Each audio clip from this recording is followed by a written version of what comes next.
जुना मित्र आहे माझा. मी जेव्हा वसतिगृहामध्ये राहायचो तेव्हापासूनचा तो मित्र आहे. मग संसाराला लागल्यानंतर मला हे लक्षात आलं की आपल्या घरच्या लेकरांना फटाके हवे असतात. राजकारणात आहे, पण राजकारणात त्यांनी फारसे मोठे फटाके फोडले नाहीत. परवाच्या दिवशी एक मोठा बॉम्ब फोडला. तो त्याला मुलाखतीमध्ये मी विचारेलच की कुठला मोठा बॉम्ब होता तो. पण तसे तो नॉर्मल फटाके जे आहे त्यांची विक्री पण करतो.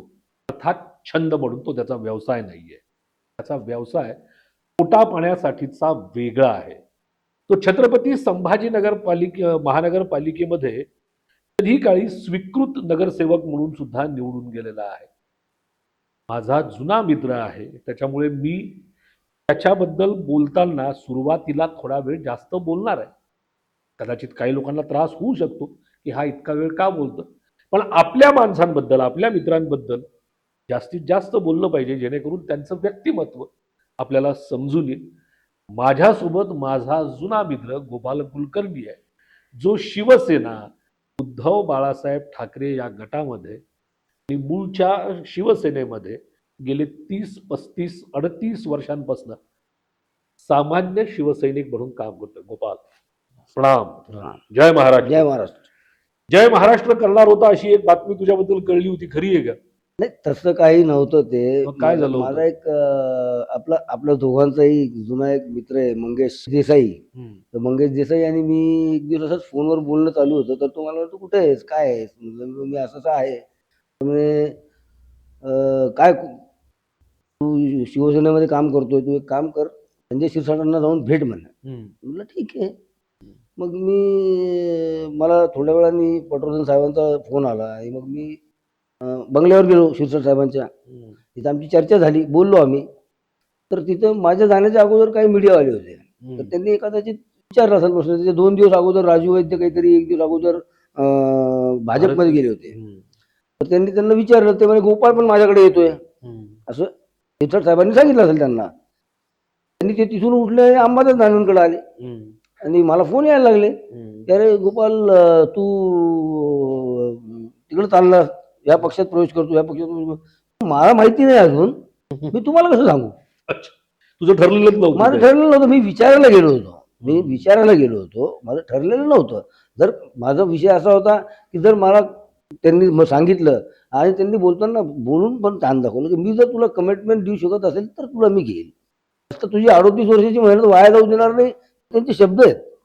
पण मग तुझी जाण्याची इच्छा आहे का? नाही, तसं काही नाही. तसं काही नव्हतं माझं. हे थोडक्यात फक्त भेटायला घ्या. मी भेटायला गेलो होतो आणि जो प्रकार घडला तिथे, ऍक्च्युअल जो ओरिजिनल घडला, ते मी सांगितलं, त्यांना पण सांगितलं, त्यांच्याशी पण बोललो आणि त्यांनी पण मला प्रामाणिकपणे सांगितलं की गोपाल, तू असं करशील, मी ह्या परिस्थितीत आहे, तर तू योग्य म्हणेल, नाही तर म्हणणार नाही. त्यानंतर त्यांचा मला फोनही नाही, मी पण त्यांना फोन केला नाही. हा इतका साधा आहे की कोणाची नावं घ्यायची नसतात, कोणाची नावं सांगायची नसतात, याचीही त्याला भीडभाड बाळगायची नाही. हा खरा शिवसैनिक आहे, जे मनात आहे तेच ओठात आहे आणि तेच लोकांना बोलून दाखवतो. गोपाल, तुला स्वीकृत नगरसेवक केलं होतं ना, मग आता प्रत्यक्षात लढण्याची काय इच्छा होतीये तुला? कसं आहे, मी गेली 38 वर्ष, म्हणजे मराठवाड्यातली पहिली बाल शिवसेनेची शाखा मी स्थापन केली. अरे वा. ह्या संभाजीनगर शहरामध्ये ज्यावेळेस शिवसेनेचं वारं सुरू झालं 86ला, त्यानंतर मी तर खूप लहान होतो, 14 वर्षाचं वय होतं माझं. 14 वर्षाच्या वयामध्ये माझ्या डोक्यात ते बाळासाहेबांची सभा ऐकल्यानंतर ते शिवसेना, त्यावेळेस ते वेळ होतं खूप मोठं. मग ते मी म्हटलं, सगळे शिवसेना सगळे मोठे, मी लहान. मी एक संकल्पना मांडली की आपण एक बाल शिवसेनेची शाखा स्थापन करावी. म्हणून सगळे लहान लहान मुलं घेऊन मी एक बाल शिवसेनेची शाखा स्थापन केली संभाजी पेठेत, औरंगपुरात. अच्छा. आणि त्या ठिकाणी त्यावेळेसचे विरोधी पक्षनेता म्हणजे माननीय चंद्रकांतजी खैरे साहेब हे त्याच्या उद्घाटनाला आले होते. अच्छा. त्यावेळेस ते उद्घाटन झाल्यानंतर तेव्हापासून मग माझ्या राजकीय प्रवासाला सुरुवात झाली. असं काही झालं होतं का की ही बाल शिवसेनेची संकल्पना तू राबवलीस, छत्रपती संभाजीनगर जे सन्माननीय दिवंगत हिंदू हृदय सम्राट बाळासाहेब ठाकरे यांचं अत्यंत आवडतं शहर, त्यांच्या कानापर्यंत ही गोष्ट पोहोचली हो, होती? पोहोचली होती. त्यानंतर तो विषय सांगतो ना मी. त्यानंतर काय झालं की 88ची निवडणूक, त्यावेळेस काही TN शेषन सारखे हे नव्हते, त्यावेळेस निवडणूक 3-3 महिने प्रचार, 4-4 महिने प्रचार, 6-6 महिने प्रचार चालायचा. अच्छा. तर त्यावेळेस प्रचार जेव्हा 88 चालू झाला त्यावेळेस रामाचा बाण धनुष्यबाण या नावाने प्रचाराला सुरुवात झाली. अच्छा. मेन विषय इथं होता. आणि रामाचा बाण धनुष्यबाण हा त्यावेळेस ज्यावेळेस उदयास आला त्यावेळेस बाळासाहेबांनी मग त्याला ते हे केलं. आणि मग त्याच्यानंतर तो जेव्हा प्रगटला तर 88च्या महानगरपालिकेच्या निवडणुकीमध्ये 27 नगरसेवक शिवसेनेचे एकट्याच्या बळावर निवडून आले. त्यांच्या निश्चयाने त्यावेळेस बाण कोणाची बाण होती, कोणाची वेगळी होती, पण ते निवडून आले. त्यानंतर काय झालं की प्रदीप जयस्वाल यांचं कार्यालय, त्यावेळेस मी प्रचार केला प्रदीप जयस्वाल यांचा. अच्छा. मी माईक घेऊन त्यावेळेस रिक्षा घेऊन फिरलो, मी प्रचार केला त्यांचा. 88च्या निवडणुकीत प्रचार केल्यानंतर त्यांनी 89ला ते ऑफिस टाकलं, म्हणजे ऑफिस करता जागा शोधून दिली. आणि त्या ऑफिस करता जागा शोधून दिल्यानंतर आम्ही ते बांधकाम करायला, आमचे अशोकजी चोटलानी होते, त्यांनी ते बांधकाम केलं. भूषण अग्रवालजी त्यावेळेस होते, त्यांनी पत्रे वगैरे टाकून दिले. म्हणजे बरीच मदत झाली. त्यावेळेस पैसे नव्हते, म्हणजे अक्षरशः अशी परिस्थिती होती, झेंड्याचं कापड घेण्याकरता तनवन साहेबांच्या दुकानावर जायचं. अच्छा. आणि तनवन साहेबांना सांगायचं, तनवन साहेब तेव्हा दुकान चालवायचे मॅचवेल, आणि तिथं जायचं आणि त्यांना सांगायचं की साहेब ते आम्हाला ते झेंड्याचं कापड लागते, ते कापड द्या. मी ते कापड घ्यायचो आणि ते कापड ते झेंडे करून ते लावायचो. ही सगळी नावं तिने आता जी घेतलीत ना, ती आता या शिवसेनेत नाही आहेत, ती दुसऱ्या शिवसेनेत गेलेली आहेत. हा. मग त्यानंतर काय झालं की त्या ऑफिसचं उद्घाटन, म्हणजे मला तिथं गणपती बसवायचा होता. ऍक्च्युअली बाल शिवसेनेचा गणेश मंडळ माझ्याकडे आजही फोटो आहेत. अच्छा. त्या ऑफिसमध्ये पत्रे नव्हते, भिंती उभार किल्ला टाईप ते ऑफिस केलं होतं. मग त्याच्याकरता मग मी जयस्वाल साहेबांना सांगितलं, साहेब आपल्याला ते पत्रे टाकावं लागतील, नाही तर मग मला गणपती बसवता येणार नाही. मग त्यांनी भूषण अग्रवालला सांगितलं, मग त्यांनी पत्रे टाकून दिले. तिथं गणपती बसवला. 1989ला मी पहिला बालशिवसेनेचा गणपती तिथं बसवला. आणि तो गणपती बसवल्यानंतर त्याच्यानंतर त्याचं उद्घाटन करण्याकरता दुसऱ्या महिन्यामध्ये मोठे साहेब स्वतः आले. हो हो, क्या बात आहे. तिथे ॲम्ब्युलन्स करता प्रदीप जयस्वालांनी ॲम्ब्युलन्स घेतली होती. त्या ॲम्ब्युलन्सच्या उद्घाटनाकरता मोठे साहेब स्वतः आले तिथे. त्या ग्राउंडचं त्याचं इतकं मोठं हे आहे की तिथे मोठे साहेब स्वतः आले. त्यावेळेस मी हाफ चड्डीवर होतो. माझे फोटो आहेत. मी हाफ चड्डीवर त्यांच्या पाया पडलो वगैरे, तेव्हापासून मी हे आहे. मग ते एक डोक्यात भिनलेलं होतं की नाही, हिंदुत्व आणि आपल्याकडे बाळासाहेबांशिवाय आता काहीच नाही, या मताचा येऊन भारावून गेलो होतो. आणि त्या भारावून जाऊन मग मी शिवसेनेचं तेव्हापासून कंटिन्यू काम करत आलो सलग. एकही दिवस असा नाही की मी कुठल्या पक्षात गेलो किंवा दुसरीकडे कुठे जाण्याचा विचार केला, काही नाही. एक तर बाळासाहेब ठाकरे, फक्त बाळासाहेब ठाकरे यांना माझं दैवत मानतो आणि त्या दैवताच्या आदेशानेच काम करतोय आणि आतापर्यंत करत आलोय. इथून पुढे पण मी करत राहणार आहे. दुसऱ्या पक्षात जाण्याचा विचार नाही. ओके, इथे या सगळ्या गोष्टी क्लिअर होतात. तुझ्या प्रभागामधनं तुला आता उभं करण्यात आलेलं आहे. कुठल्या प्रभागातनं तू? 17 नंबर प्रभाग. 17 नंबर म्हणजे काय? 17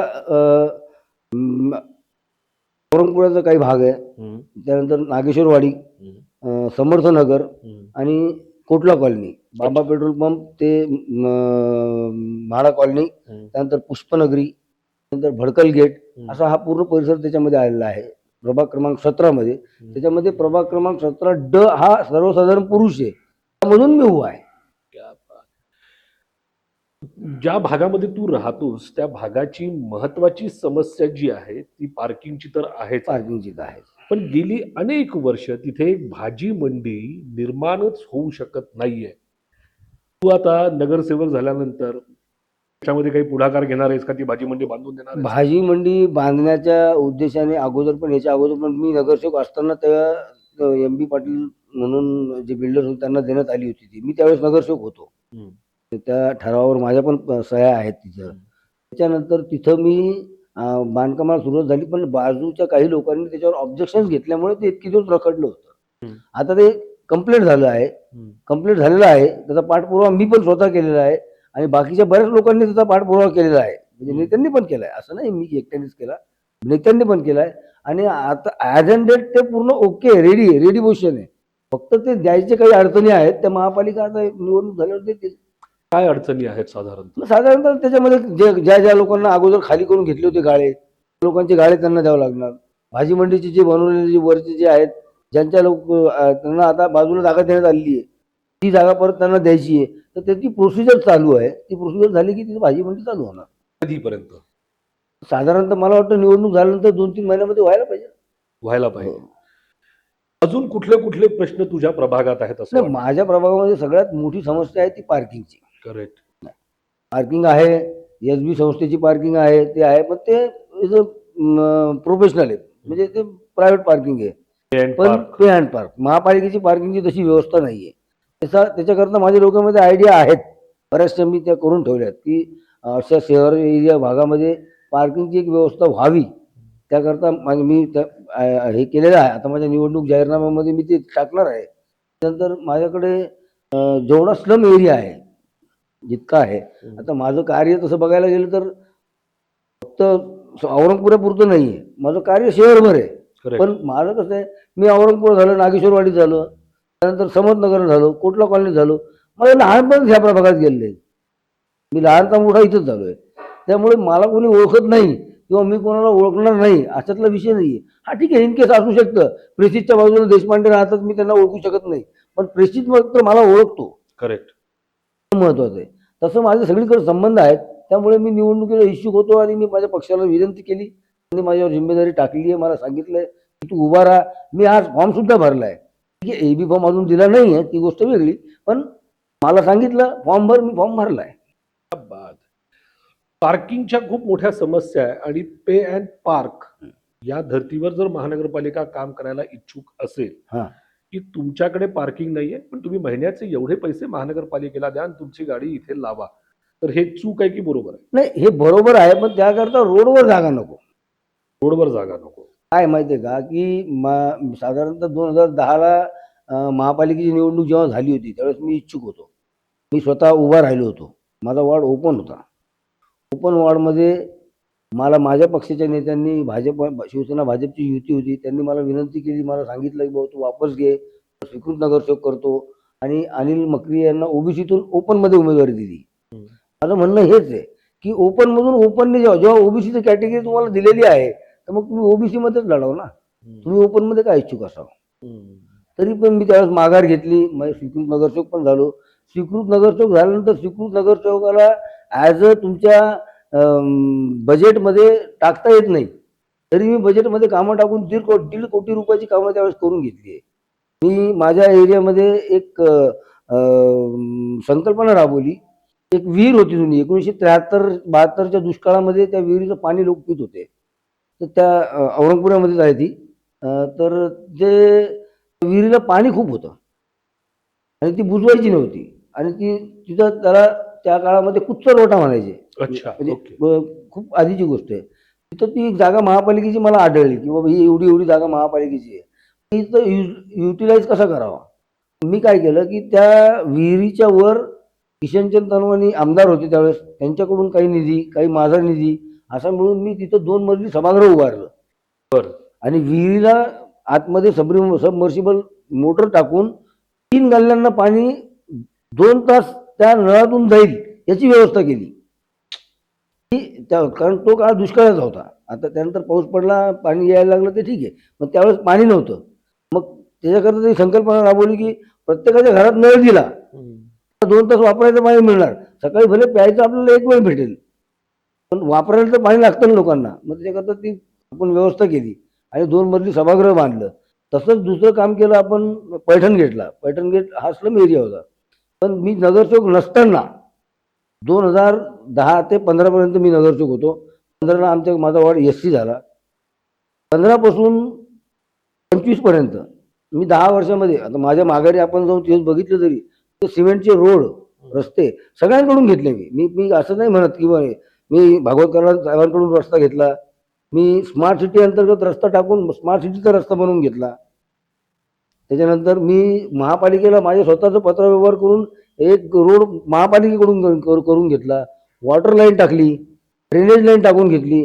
आजच्या डेटला त्या एरियामध्ये तुम्हाला कुठलंच काम असं नाही की तिथे फक्त पाणी, गटर साफ करणे, म्हणजे ड्रेनेज लाईन साफ करणे, आणि तेवढ्या प्रॉब्लेमच्या व्यतिरिक्त प्रॉब्लेमच नाही. नगरसेवक नसताना पण तुला ही कामं का करावीशी वाटली होती? कारण ही संकल्पना बाळासाहेबांची आहे. बाळासाहेबांनी सुरुवातीला सांगितलंय तू 80% नगरसेवक समाजकारण. होणार आहे याच्याकरता काम नाही करायचं, तू काम करत राहा, नगरसेवक तुला जनता निवडेल. क्या बात आहे. त्यांचा दृष्टिकोन, त्यांची जी संकल्पना होती ती डोक्यात ठेवून मी काम करतोय. मला नगरसेवक होण्याचं हे स्वप्न नाही माझं. मला लोकांचं काम किती महत्वाचं हे महत्व. आणि आजही सांगतो, मी कोरोनामध्ये इतकं काम केलंय, कोरोना असताना की मी अक्षरशः समर्थनगर असो, औरंगपुरा असो, माझ्याकडे औरंगपुरामध्ये आरोग्य केंद्र आहे. त्या आरोग्य केंद्रामध्ये मी तिथल्या कमीत कमी 30 ते 40, हे सांगायला नको आहे, हा विषय वेगळा आहे, 40 सिस्टर्स लोकांना आणि डॉक्टर्स लोकांना, हे लोक जर इथून समजा गेले तर त्यांची 2 तास जेवायला गेले तर तेवढ्या वेळामध्ये काम होणार नाही. तर आपण त्यांची जेवणाची व्यवस्था तिथे केली होती. वा. त्यांना वर्षभर कोविड काळामध्ये आपण जेवण त्यांना तिथून दिलं. त्याच्यानंतर सगळ्या प्रत्येकाला त्या काय काय झालं की पेपरला एक दिवस बातमी आली होती की जे लोक बाहेर गावचे आहेत, जे कोरोना जशी सुरुवात झाली त्या लोकांना सर्टिफिकेट औरंगपुरा ह्या आरोग्य केंद्रातून मिळणार. तर तुला गर्दी झाली. ते डॉक्टर लोकांना काही सुधरत नव्हतं, तिथल्या लोकांचं सर्टिफिकेट द्यायचं कसं द्यायचं. मग आम्ही आमच्या तिथल्या पूर्ण ग्रुपनी सगळ्या लाईन लावून, म्हणजे इव्हन शिवसेना भवन तिपर्यंत लाईन होती, अरे बापरे. आणि त्या लोकांना सगळ्यांना प्रत्येकाला ज्याला ज्याच्या त्याच्या गावाला जाण्याकरता सर्टिफिकेट तयार करून दिले. नंतर वॅक्सिनच्या वेळेस पण तेच केलं. वॅक्सिनच्या वेळेस मी अक्षरशः नंबर्स बनवून ते नंबर्स वाटले लोकांना आणि लाईनीमध्ये उभं राहून ते काम करून घेतलेलं आहे. 80% समाजकारण आणि 20% राजकारण हा स्वर्गीय बाळासाहेबांचा जो विषय होता त्याच्यावर ते ठाम होते, त्याच्यावर तू काम करतो. आजही करतो. करेक्ट. वरिष्ठ नेत्यांच्या बद्दल काही मनामध्ये खुमखुमी आहे, राग नाही आहे की इतकी वर्ष त्यांनी तुला फक्त युटिलाइज करून घेतलं, वापरून घेतलं? हा नशिबाचा भाग असतो. अच्छा. याला मी नशिबावर सोडतो. मला कुठल्या नेत्यांबद्दल, म्हणजे आपण कधी आजपर्यंत बोललोय, इथून पुढे बोलणार नाही. त्या नेत्यांनी आपल्याला सहकार्य करत आलेले कुठलेही असो, म्हणजे इव्हन संजय शिरसाट असो, प्रदीप जयस्वाल असो, चंद्रकांत खैरे असो, अंबादास दानवे असो, आत्ताचे भागवत कराड साहेब असो किंवा अतुलजी सावे असो, सगळे लोक माझ्या कॉन्टॅक्टमध्ये आहेत. सगळ्यांची माझे संबंध चांगले आहेत आणि सगळ्यांनी मला सहकार्यच केलेलं आहे. कोणाबद्दल माझी काही अशी त्यांना दुखवण्याबद्दल माझं काही आहे. आणि मी प्रामाणिक कार्यकर्ता आहे, डायरेक्ट बोलणार आहे. मला त्याच्यात काही वाटलं हे वाटणार नाही की नाही ह्या नेत्याबद्दल बोललं का, त्या नेत्याबद्दल. तुम्ही बघितलं असेल आता सुरुवातीपासून आतापर्यंत मी एकही नेता असा नाही की ज्याचं नाव घेतलं नाही. लोक नाव लपवतात, सांगत नाही, पण मी सांगतो. तर संबंध सगळ्याचे असतात. जर कधी नेते 2 नेते वर जाऊन भेटू शकतात तर मग कार्यकर्त्यांनी नेत्यांना भेटत काय आवड आहे. मुद्द्यात दम आहे. पण ती जे तुझी जुनी मित्रमंडळी होती, ती सगळी जुनी मित्रमंडळी आता दुसऱ्या पक्षात गेली, म्हणजे ते शिवसेनेत गेले, कोणी भाजपात गेले. ते भेटल्यावरही तू याच भाषेत त्यांच्याशी बोलतोस का रागावून बोलतो? नाही नाही नाही, रागावून बोलण्याचा काही विषयच नाही. शेवटी ज्याचा त्याचा तो वैयक्तिक निर्णय आहे, कुठे काम करावे. त्यांना तिकडे आवडलं ते तिकडे गेले, तिकडे काम करतात. मला इकडे आवडतंय, मी इकडे काम करतोय. शेवटी काम आवडतं म्हणून गेलं की आणखीन काही मिळणार आहे म्हणून गेले? नाही नाही नाही नाही, हे बघा, मिळण्याकरता करायचं असं तर 38 वर्ष कामच नसतं केलं ना. नाही, तुझ्याबद्दल नाही म्हणत आहे मी, जे गेलेत त्यांच्याबद्दल म्हणतोय. त्यांना हा त्यांचा दृष्टिकोन आहे ना, की त्यांना काही मिळणार असेल किंवा त्यांना अपेक्षा असेल म्हणून ते तिकडे गेले असेल, हे मी आज नाही सांगू. हा त्यांचा विषय आहे. माझा पर्सनल विषय असा आहे की मी 38 वर्षापासून काम करतोय, हे मी माझ्या स्वार्थाकरता नाही, जनतेच्या भल्याकरता. 80% समाजकारण करण्याकरता. मला 80% समाजकारण का करायचंय? कारण कसं साहेबांनी सांगितलंय. साहेबांनी एक किस्सा साहेबांचा मी जुना सांगतो. साहेबांनी सांगितलं होतं की कधीही गटर मीटर वॉटर याच्या समस्या शाखा प्रमुखांनी जर सोडवल्या तर नगरसेवक पण जायची गरज पडणार नाही. काय ही स्कीम होती. आपल्याकडे अगोदर शिवसेनेची जेव्हा शाखा स्थापन झाली त्यावेळेस कसं होतं की शाखा प्रमुख, उपविभाग प्रमुख, विभाग प्रमुख, उपशहर प्रमुख, नंतर शहर प्रमुख, अशा स्टेप्स असायच्या. आता कालांतराने ते दुर्मिळ होत चाललंय, त्याचं काही हे नाही, पण ह्या होत्या. आणि त्यावेळेस संघटना जी स्थापन झाली ही मुंबईच्या धर्तीवरच झाली ना. हे आजही मुंबईत आहे, पण मुंबई हा खूप मोठा विषय आहे आणि आपले संभाजीनगर छोटा आहे, म्हणजे मुंबईच्या मानाने. त्या हिशोबाने इथं तसं काम करतो. इथं आता माझ्यासारखे जुने कार्यकर्ते खूप आहेत. आजही शिवसेनेमध्ये रस्त्यावर उतरून काम करणारा शिवसैनिक आहे.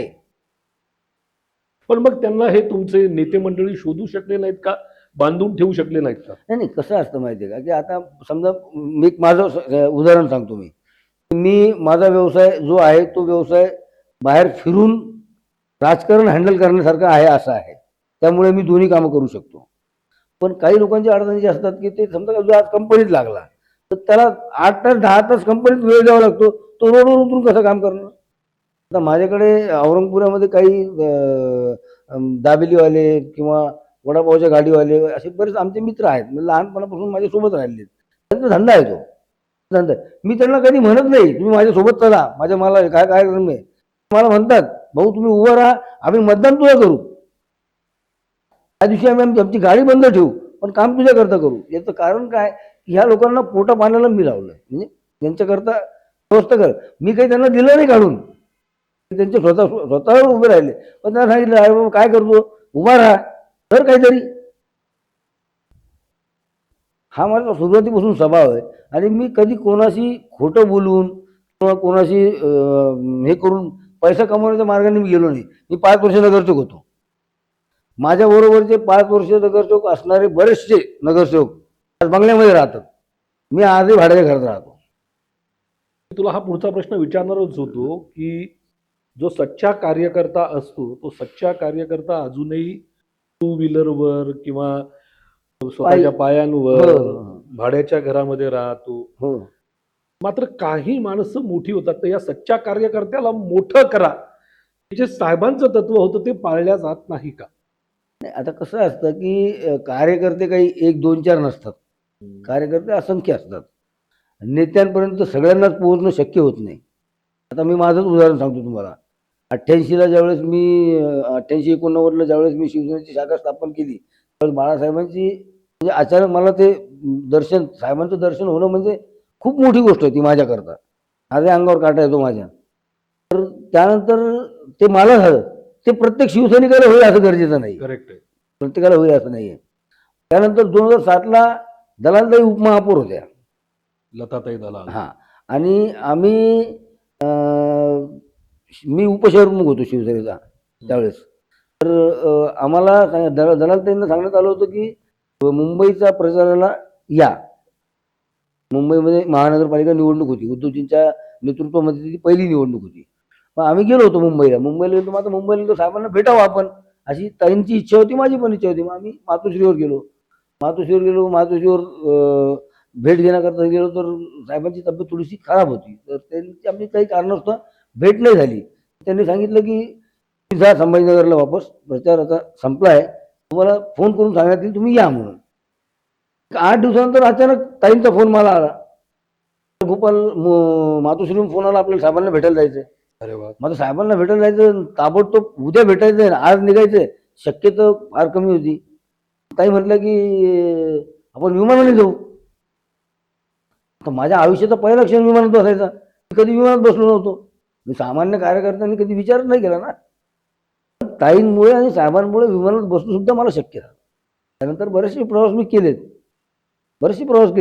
पण सर्वात सुरुवातीचा प्रवास तो. मग तिथं गेलो. तिथे गेल्यानंतर साहेबांना भेटायला ज्यावेळेस आम्ही आत गेलो, साहेबांच्या बेडरूममध्ये साहेबांनी ताईंना बोलवलं. ताईंना म्हणे अगं तू, म्हणजे ते ताईंचं बोलायचं त्यांचं हे संभाजीनगरची वाघीण वगैरे ते तू वेळ घेत जा वगैरे वगैरे त्यांच्याशी बोलले.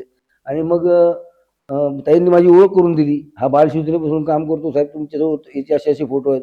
तर साहेबांनी मला असं वाकून नमस्कार केलेला आहे. तो फोटो आहे माझ्याकडे.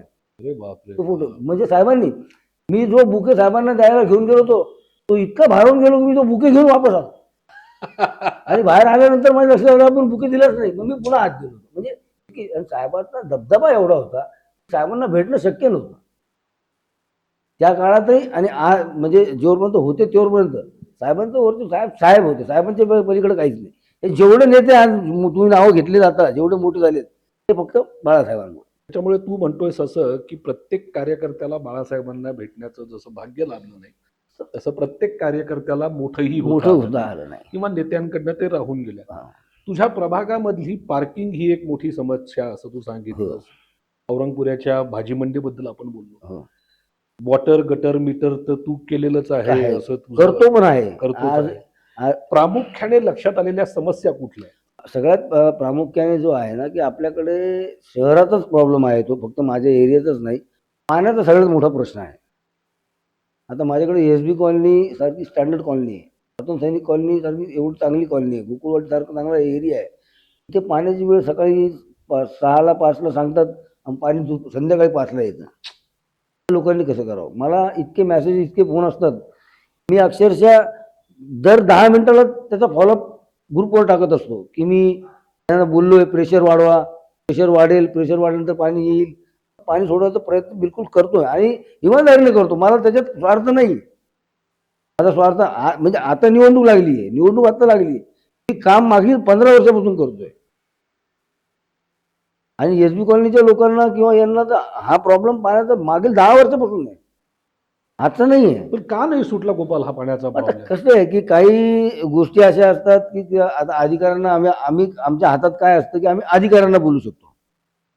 अधिकारी वर बोलतात. आता काय काही अधिकारी आम्हाला सांगतात खाजगीमध्ये ते कॉन्ट्रॅक्ट यांना दिलं होतं, त्यांनी ते सब कॉन्ट्रॅक्टला दिलं, त्यांनी ते सब कॉन्ट्रॅक्टला दिलं, मग ते पूर्ण होऊ शकलं नाही. त्याच्यामुळे पुढे प्रॉब्लेम येतोय. 700ची 800ची लाईन पूर्ण कंप्लीट झाली, 900ची लाईन कंप्लीट झाली नाही, पाणी इथपर्यंत आलं, ह्या लाईनला इथून इथं प्रॉब्लेम, ते आमच्याशी बोलतात खाजगीमध्ये. पण पाण्याचा प्रॉब्लेम हा नक्की आहे, पूर्ण शहराला आहे. आणि पाण्याचा प्रॉब्लेम सोडवला नाही अशातला विषय नाही. पाण्याचा प्रॉब्लेम नक्की शिवसेना 25 वर्ष सत्तेत होती. आता काही लोक बोलतात शिवसेना 25 वर्ष सत्तेत त्यांनी काय केलं? शिवसेना 25 वर्ष सत्तेत होती म्हणूनच पैठण गेटच्या पुढे शहर नव्हतं, आपलं क्रांती चौकच्या पुढे शहर नव्हतं. आज शहर कुठं गेलं? काहीतरी विजन तेव्हा त्यांनी ठेवलं असेल तेव्हाच गेलं ना. म्हणजे 1970च्या अगोदर आपल्याकडे जायकवाडी धरण बांधताना यशवंतराव चव्हाणांनी जी संकल्पना, शंकरराव चव्हाण यशवंतराव त्यांनी जी संकल्पना मांडली, त्यांनी ती त्यावेळेस मांडली होती की शहर ज्यावेळेस मोठं होईल तेव्हा त्यांनी ती 700ची लाईन टाकली होती त्यावेळेस. म्हणजे 40 वर्ष विचार केला होता पुढचा. आताचा आपण विचार करायला पाहिजे तो इथून पुढच्या 50 वर्षाचा करायला पाहिजे. आता कितीच्या लाईनने पाणी येईल तर आपली जनता किती वाढेल, जनता किती वाढल्यानंतर आपल्याला पाणी ते पोहोचलं कसं? अजूनही वर्षभर साधारणतः त्रास आहे पाण्याचा, होणार आहे. काम बरंचसं कंप्लीट होत आलंय. उद्धवजींची सत्ता असताना उद्धवजींनी 250 कोटी रुपये दिले होते, काम ताबडतोब चालू करा. 1600 कोटी, त्यावेळेस 1600 कोटीची काही योजना होती ती मंजूर केली होती. तर उद्घाटन पण उद्धवजींनी कोविडमध्ये केलं होतं. हा, आणि याच्यावर काम नेत्यांनी केलं नाही असं नाही म्हणता येणार. आणि आता बरेचसे लोक म्हणतात ह्या नेत्यांनी काय केलं, त्या नेत्यांनी काय केलं, यांनी काय केलं. नेते काहीही करत नसतात अशातला विषय नाही. नेते त्यांच्या जागेवर काम करतात, त्याचा फॉलोअप घेणारे पण जे लोक असतात ना ते कुठं कमी पडतात. त्यामुळे हा प्रॉब्लेम आलेला आहे पाण्याचा.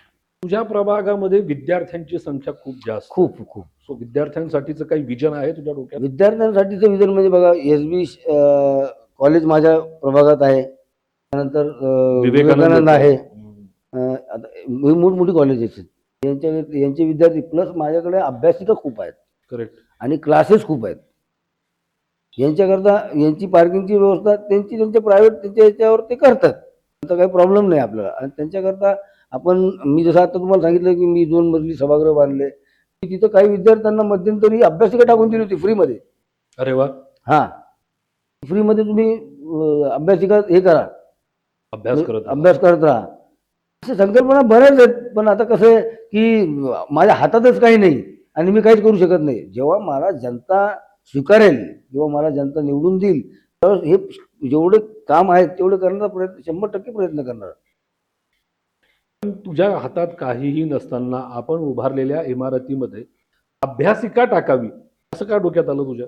कारण काय होतं की बरेचसे मुलं असे असतात. आता मी जिथं राहतो माझ्या बाजूला सावतामाळी मंदिर आहे. हो, सावतामाळी मंदिराच्या वर ती मंदिर आहे, तिथे पण मंदिर आहे. इथं पण गणपतीचं मंदिर आहे. ते जे सभागृह बांधलं तिथं पण गणपतीचं मंदिर आहे. त्या मंदिराच्या वर त्यांनी 2 मजले बांधले आणि त्यांच्या समाजाच्या मुलांकरता त्यांनी एक अभ्यासिका चालू केली होती. ती फ्री ऑफ कॉस्ट होती, राहण्याची व्यवस्था आणि त्याची. मी विचार केला असं जर कधी आपल्याला गरीब मुलांना करता आलं तर काय फरक पडतो. आणि कुठल्याही जाती धर्माची, कुठल्याही जाती धर्माचा आपण सुरुवातीला सगळ्यात महत्वाचा विषय हाच आहे की जात पात गोत्र आपल्याकडे नाही. बाळासाहेबांनी लहानपणापासून सांगितलं, शिकवलंय की जातपात आम्ही मानतच नाही. आम्हाला हिंदू, मुस्लिम, दलित, शीख, इसाई याचं काहीही हे नाही, सगळे आमचे आहेत, माणसं आहेत. नाही, तुम्हाला त्यांच्याकरता काम करायचं आहे. तुम्ही कुठला एक समाज म्हणून घेऊन पुढे जाऊ शकत नाही. सगळा समाज पुढे आला पाहिजे, सगळ्या समाजाचं काम आपण केलं पाहिजे आणि सगळ्या समाजाने तुम्हाला स्वीकारलं पण पाहिजे. याची ही ताकद माझ्यात आहे, म्हणूनच मी आज त्या कॅपेबल पोहोचलोय असं मला वाटतंय. करेक्ट. तुझ्या भागामध्ये क्रीडांगण पण खूप आहे हो आणि म्हणजे जिल्हा परिषदेचं क्रीडांगण आहे, मराठवाडा सांस्कृतिक मंडळाचं हो. क्रीडांगण आहे. मराठवाडा सांस्कृतिक मंडळाच्या क्रीडांगणाचा आता जवळपास वापर कुठल्या पद्धतीने होतो ते बघायला पाहिजे. हो. मोठ्या मोठ्या सभांसाठी तिथे होतात, कधी काळी तिथे सामने व्हायचे, आता तिथे सभा होतात. हो. या क्रीडांगणांच्या बाबतीमध्ये काही डोक्यात आहे? ह्या क्रीडांगणांच्या बाबतीत आहे. आता माझा एक तुम्ही जसं इथलं सांगितलं कुठलं आपलं जिल्हा परिषदचं जे आहे, तर जिल्हा परिषदचा प्रॉब्लेम असा आहे की काही जागा त्यातली अर्धी महापालिकेची आहे आणि अर्धी जिल्हा परिषदेची आहे. त्या दोघांचे पण वाद चालू आहेत त्याच्यामध्ये, कुठली कोणाची. त्याच्यामुळे मध्यंतरी आता त्यांनी जिल्हा परिषदचं काम चालू होतं, तिथं माती वगैरे टाकली, त्यामुळे ग्राउंड राहिलं नाही. वसंत नरोटे पाटील ज्यावेळेस नगरसेवक होते, हो, त्यांनी त्या ग्राउंडला क्रीडांगण घोषित करा म्हणून बऱ्याच वेळेस भांडणं केलेत.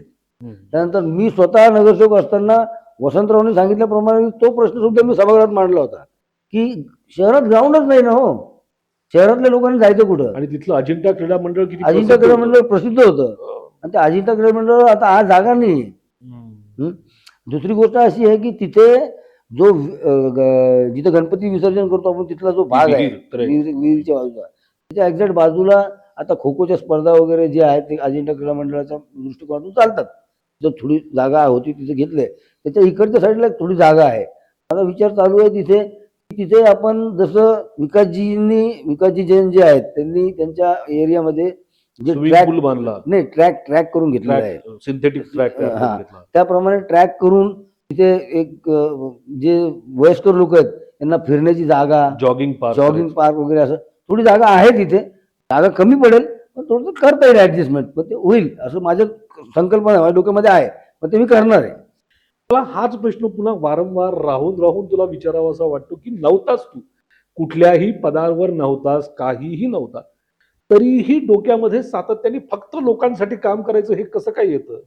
ते 80% समाजकारण 20% राजकारण बाळासाहेबांनी पहिल्यापासून सांगितलंय, लोकांकरताच करायचंय. मी तुम्हाला सुरुवातीला सांगितलं, साहेबांनी सांगितलं तू नगरसेवक होण्याकरता काम नको करू, तू काम कर नगरसेवक तू होशील. घरच्यांना कधी या तुझ्या अशा वागण्याचा त्रास होत नाही? खूप त्रास होता. म्हणजे फॅमिलीमध्ये कसं असतं, काही शेवटी अर्धांगिनी असली बायको माझ्या खांद्याला खांदा लावून उभं राहते. मी जरी बाहेर असलो तरी तिने पूर्ण हे केलंय. आता सध्या सुद्धा परिस्थितीमध्ये माझा मुलगा 10वीला आहे आणि असं सांगण्यात आलं मध्यंतरी की एखाद्या तुझ्या मिसेसला तिकीट मिळालं तर तू तिची पण तयारी कर. ती म्हणते की नाही, माझ्या मुलाची 10वी मी अगोदर ते बघेल, त्यांना लढू देत, मी यांच्या मागे उभे राहील. आणि ते त्यांचं स्वप्न आहे, माझं स्वप्न आहे हे माझी मिसेस सांगते, म्हणजे वंदना बोलतीये आणि त्याचा मला खूप अभिमान आहे.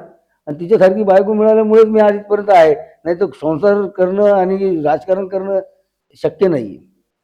महाविकास आघाडीची सगळं होईल, एकत्र येईल असं वाटतंय? आता महाविकास आघाडी राहील का नाही राहील हा माझ्या त्यातला विषय नाहीये, हा वरचे नेते ठरवते. शहराच्या पातळीवर शहराच्या पातळीवर सांगतोय ना, कारण त्या शहराच्या पातळीवर मी एक विधानसभा संघटक म्हणून काम करतोय आणि ते मध्यपुरतं आहे. शहर पूर्व, पश्चिम, मध्य, फुलंब्री हा पूर्ण भाग आहे. त्याच्यावर वरचे नेते जे मोठे आहेत, म्हणजे आमचे खैरसाहेब असोत किंवा दानवे साहेब असोत, हे त्या लेवलवर विचार करणारे लोक आहेत, ते त्याच्यात मी छोटा कार्यकर्ता. त्याचा फायदा तुला होईल का? मला मी तुम्हाला सुरुवातीला सांगितलं की मी 80% समाजकारणातून आलेलो आहे, त्याच्यामुळे मला समाजकारणावर जास्त विश्वास आहे. एकला चालू. मी विचार करतोय हे सगळे येतील आणि होईल.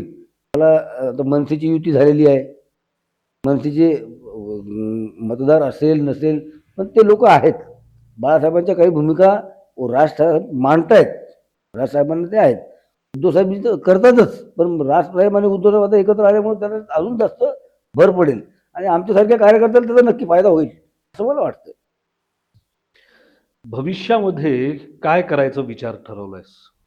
भविष्यामध्ये काही नाही माझं, तर आता मी सध्या ॲज अन डेट उमेदवार म्हणून निवडणूक लढू इच्छित आहे. मी आज माझा उमेदवारी अर्ज दाखल केला, अजून एबी फॉर्म पक्षाकडेच आहे, पक्ष दाखल करेल तो. ह्या निवडणुकीनंतर मी जर निवडून आलो तर लोकांच्या समस्या कशा कशा आहेत, त्या कशा सोडवायच्या याच्या पण संकल्पना माझ्याकडे आहेत आणि मी ते करून ठेवलेलं आहे, ते पण मी करणार आहे. आणि पुढे भविष्यात जर कधी पुढे जाण्याचा रस्ता मिळाला तर नशिबाची गोष्ट आहे.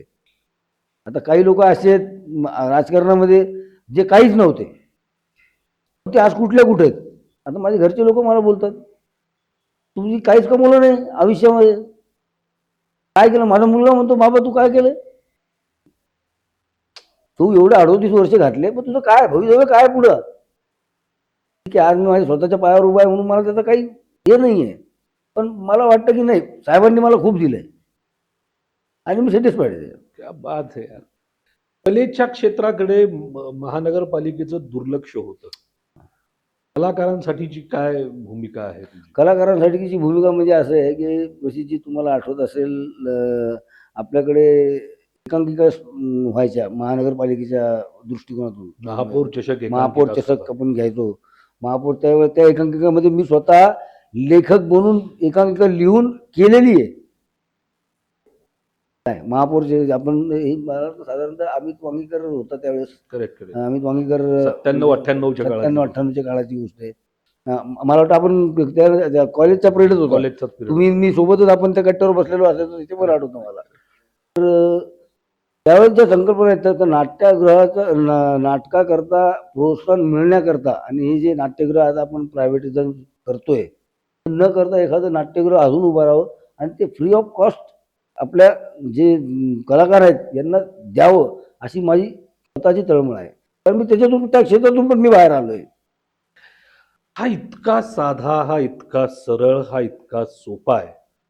मित्र आहे म्हणून सांगत नाही, पण तुमचा नगरसेवक हा असा असायला पाहिजे की जो तुम्हाला तुमच्या घरातला वाटायला पाहिजे.